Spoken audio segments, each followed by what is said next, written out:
Hi, welcome to the award-winning Ed Brown Show. I had the Brimlers again, but you know that's what happens in this electronic world. But what I want to do is we got William Murray here. Murray's been here. He's been trying to get the business world into this area. When I say I'm talking about African American business, and what happens is that we have to get the young people. They have to get orientated. Because what happens is that, hey, you're not free unless you're economically free. That's true for everybody. Bill, tell us about this round table. Just, you know, off camera, I was talking about it then, about the physical aspects of it, about how it functions. Well, as usual, it's always a pleasure to be with you. And we have on the third Friday of each month, we call it the Third Friday Business Roundtable. And we have businesses from all over come in, and we troubleshoot each other's business. We talk about what it is we're doing that's successful, so those who are maybe having some issues or some struggles, can take up what we do, because we've got to talk to each other.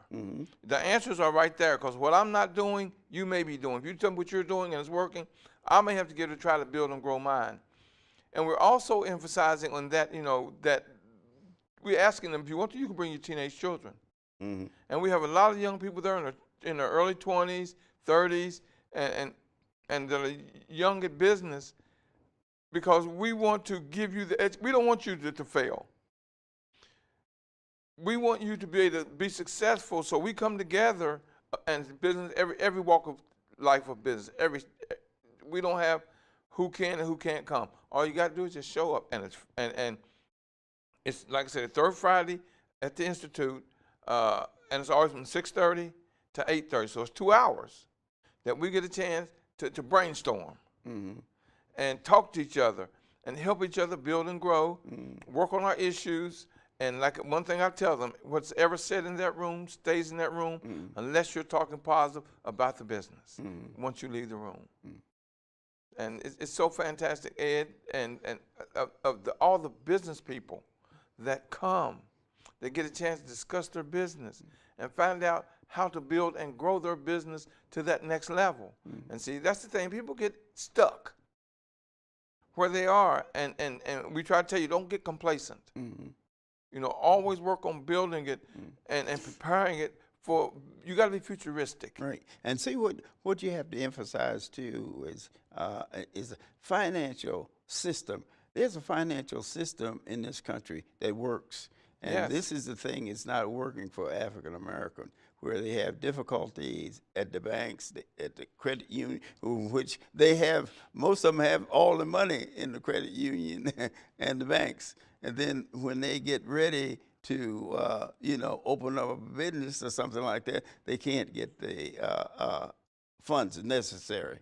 But Ed, and there's organizations out there and there are systems out there, Ed, and people out there that's willing to help finance your business without going to a bank. You just got to find out how to do the documentation, the presentation, where they'll notice you or they'll accept what it is you're doing for the money you need, if you can show them how to get return on their money. There are investors out there, they're looking to do that. They're looking for businesses. Well, some of them will be at the forum so that they can ask questions along the line of finance. Or say, like hypothetically, you were one that got a company to do that. Yes. Well, then you're going to tell us what you did. You have CEOs there, right? Right. Oh, yeah. That already in business. That are already there. That some of them are $1 million companies, and some of them are beginning companies.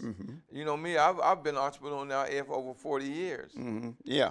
So I've been out there a so long time. You know what I'm talking about when I emphasize that fact of finance and how the system works, and the way that I call him Dump, where he's working with our system now with the coal miners, in which he's selling the bit where they're going to open up the coal mine and then forget about the air problem that they have, which people will get sick, and then they have to use the Obama plan, which they don't want to. You're right, because of the coal, purification.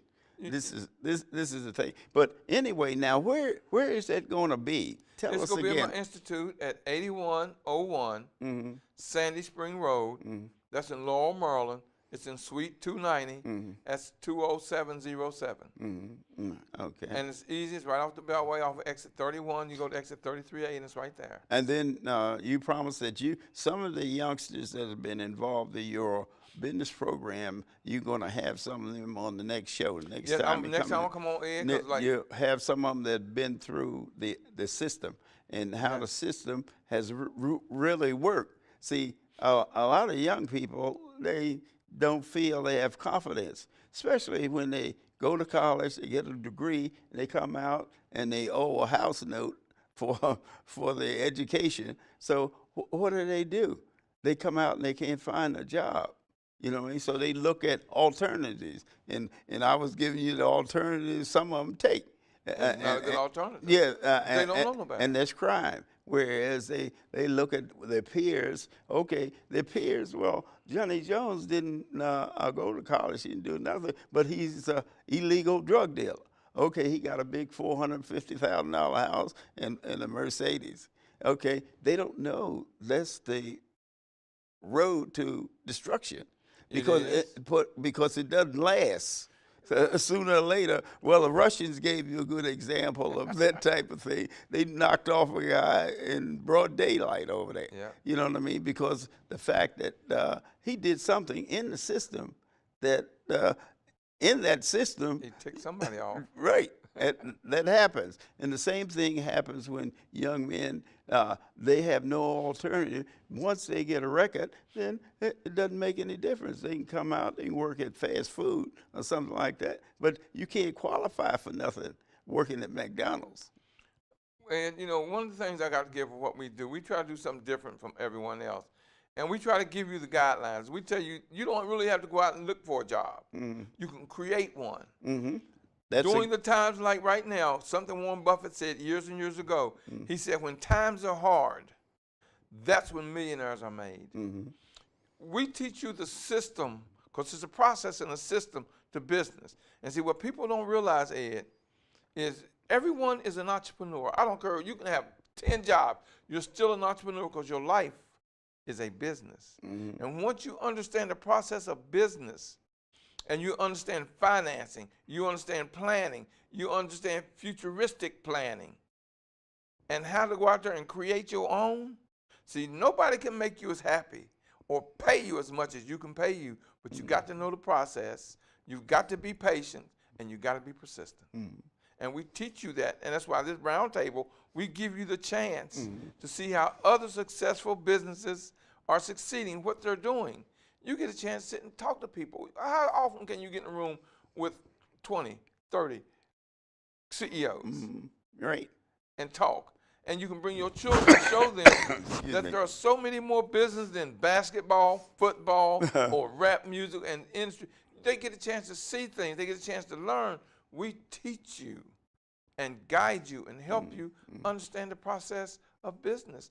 And more than that, we teach you how to do it futuristically, because you can't get into a business that's just going to last as a fad. Right. You got to get in one that's going to be around for the longevity of the time, where you can pass it down to your children, your grandchildren, your great-grandchildren, and generational. And that's what we try to give you. That's why we do what we do, the way we do what we do. You work in conjunction with the community college also. Tell us about that, you say. Well, yeah, I have a gentleman who teaches at one of the local colleges. And I go in sometime and teach at his class. Because, see, the way we teach and the way we educate you is different sometimes from the way the college gives it to you. Because we give you a system and a plan. And, everyone can't do 4 years of college. Don't have the time to do 4 years of college. But, see, the greatest thing you can work on is you.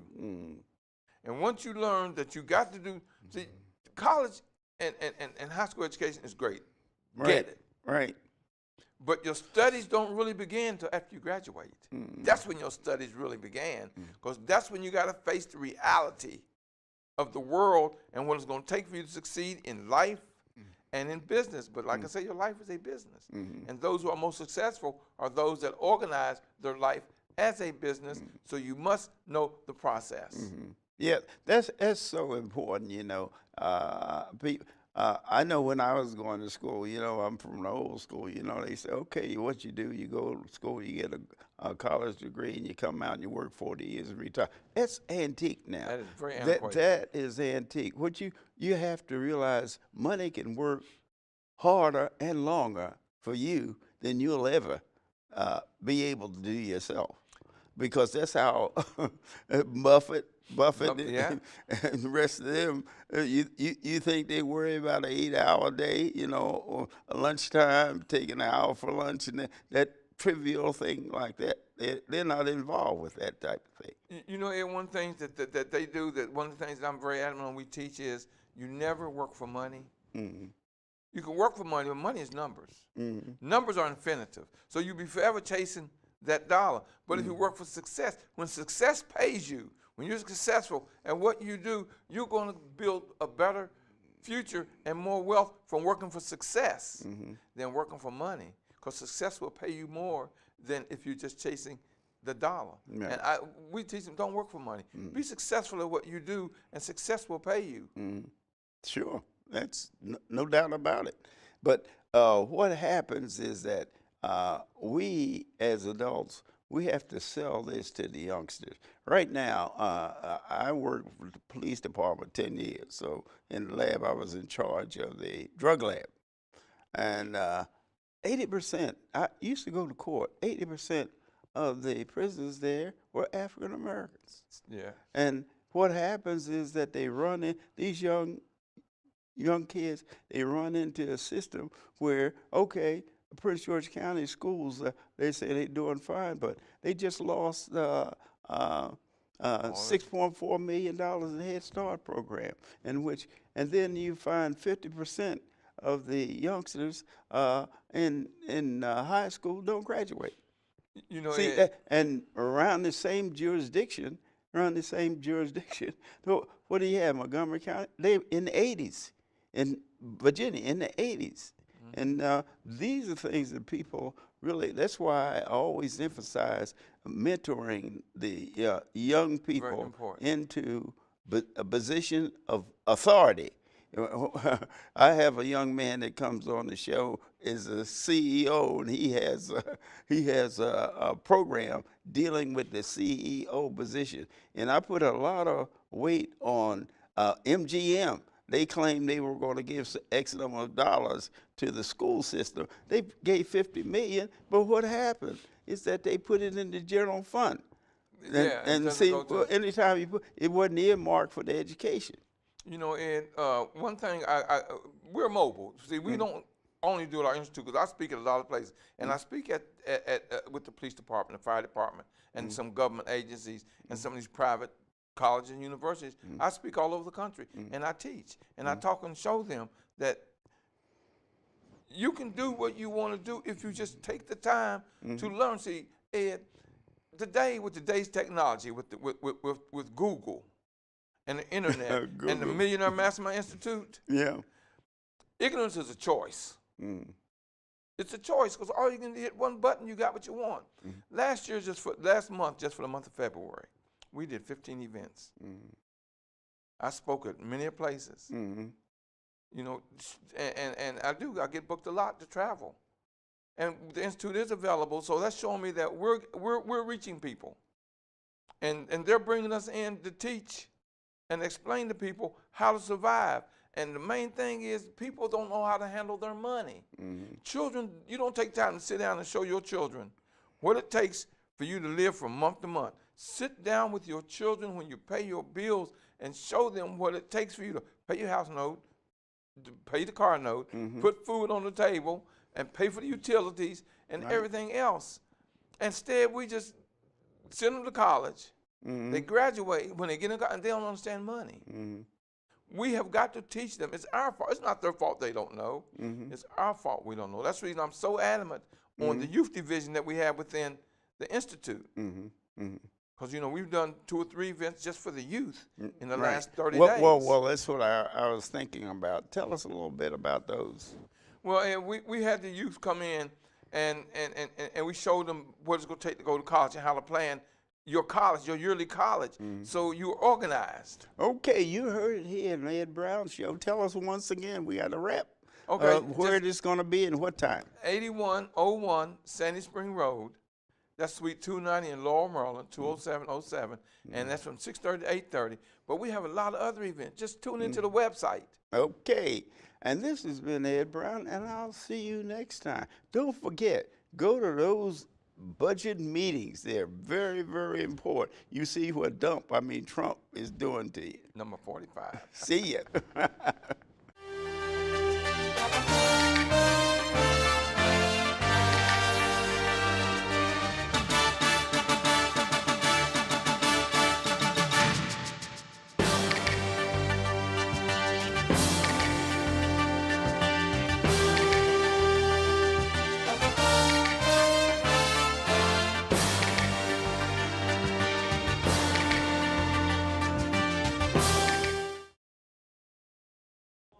Hey, this is Ed Brown.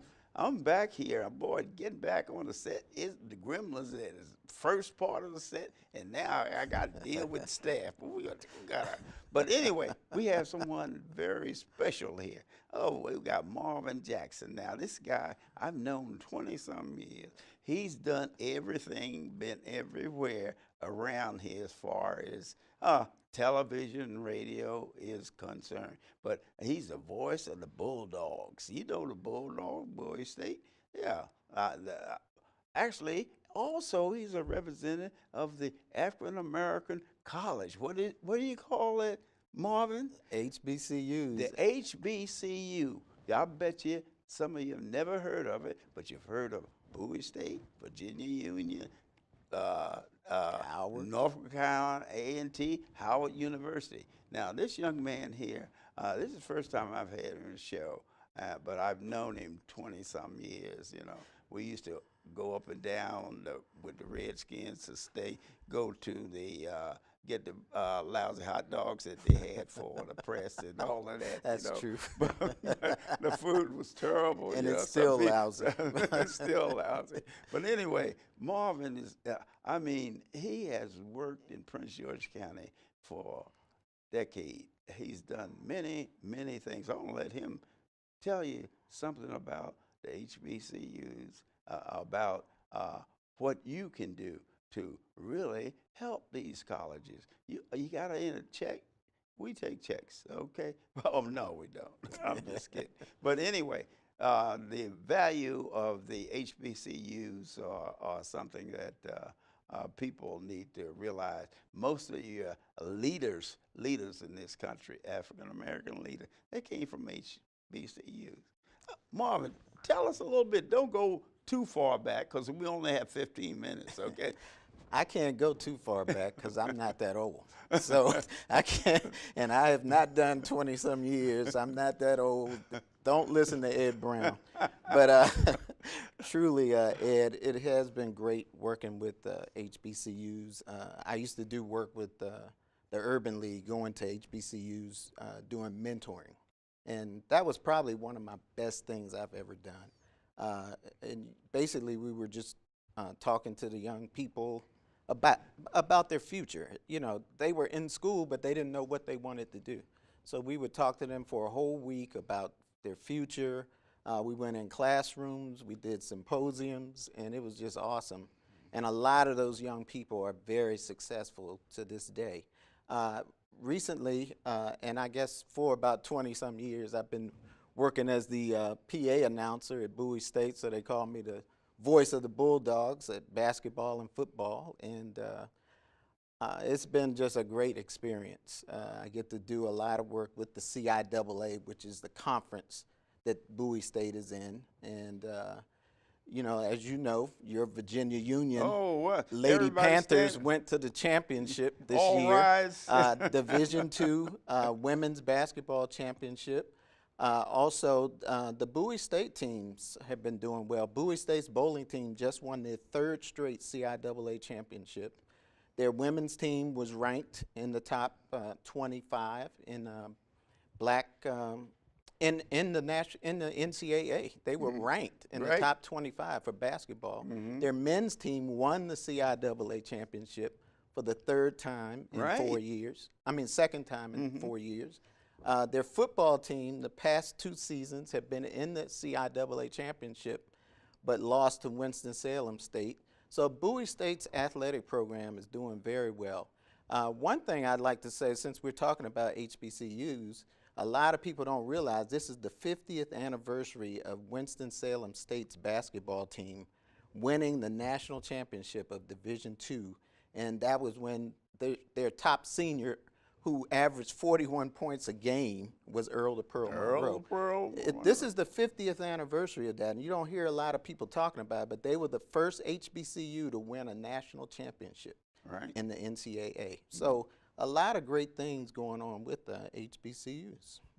Tell us about a lot of people don't understand what that means.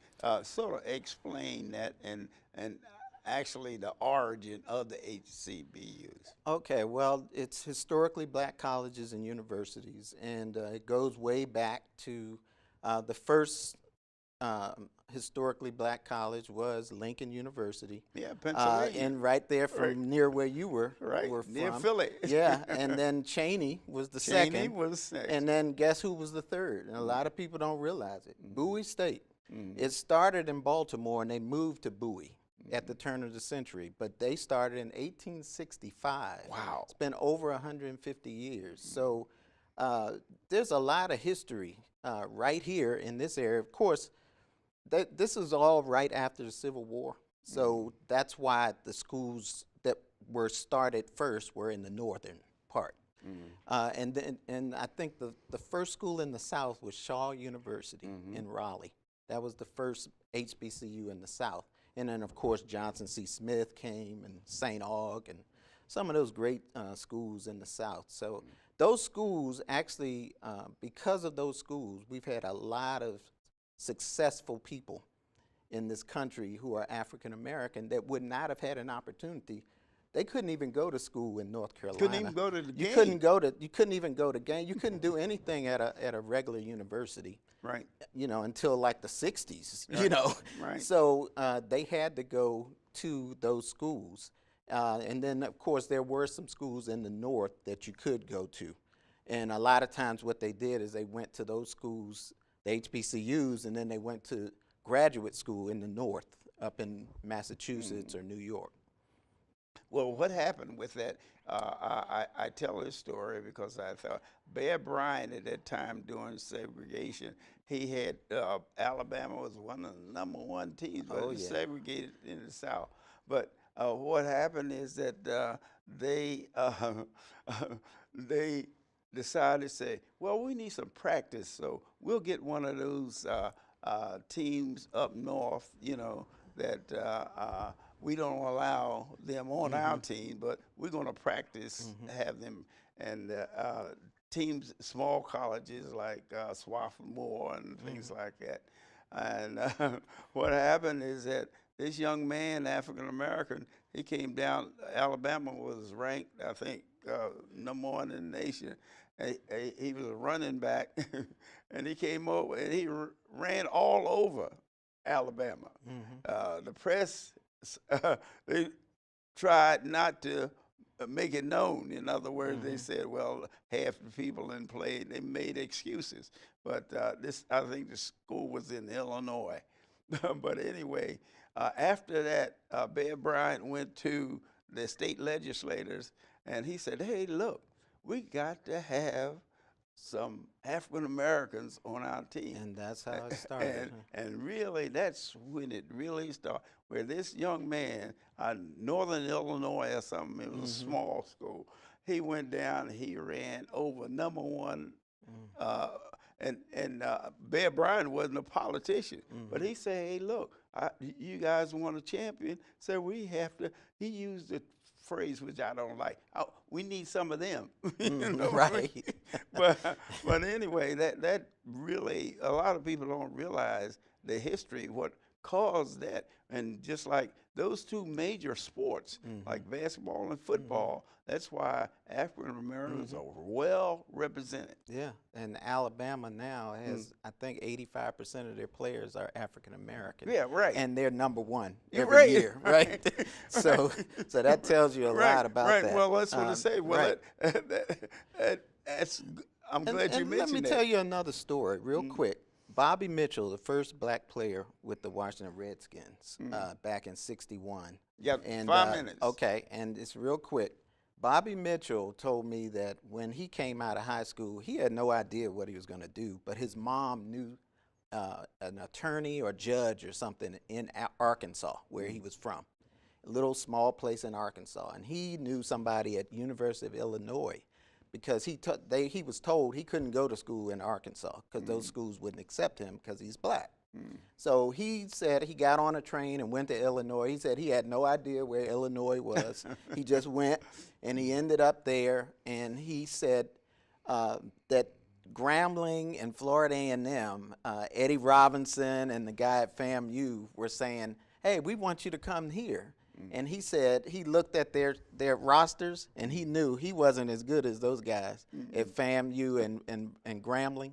So he went on to Illinois and he became an All-American and a pro football player. But he said he told Eddie Robinson, "I can't even make your team at Grambling." So he was saying those teams at Grambling and Florida A&M were better than the University of Illinois team. But that was one of the few regular universities that would take him, and they gave him a full scholarship and all that stuff. But he said he probably wouldn't have even made the black college teams because they were so much better back then. This is in the 50s. Right. He said the black colleges were better. Yes. Yeah. And see, a lot of people don't understand that the African American colleges, and as far as sports, they were better than a lot of teams, you know. But I'm really happy to have you on the show. This is the first time all these years. Yeah, it's been a while. Bumping around the Redskin game, the different sports. But the thing that's very important, what do you think is the future of the Afro-American college? Well, I think the more that people vote and get legislators in to our states who will give money to these HBCUs, I think the better off they'll be. You have to fight every year to get money into HBCUs as opposed to, you know, and Bowie State is part of the University of Maryland system. A lot of people they don't shouldn't realize have to that. fight like, you know, they should be like College Park and Towson where money just flows in. Right. But they don't. So they have to fight every year, and we have to make sure we vote people into the legislature and the state senate that will vote and put money into Bowie State. But what happens is that this happened two years ago. No, last year. It was two prominent builders in Prince George County that's been making money for centuries. They gave University of Maryland $30 million. So that was $60 million donated. Right. And see, this is what the African Americans have to realize. We have to support the African American colleges. So that's the other thing. We have to support We have to start give money. supporting the African American college because they have produced your great leaders. Everybody had to start at African American college. Hey, I want to say once again, thanks for being here, and the voice of Bowie State on Ed Brown Show. We had to bring him back because we want to talk more. Yeah, we got a lot to talk about. See you next time.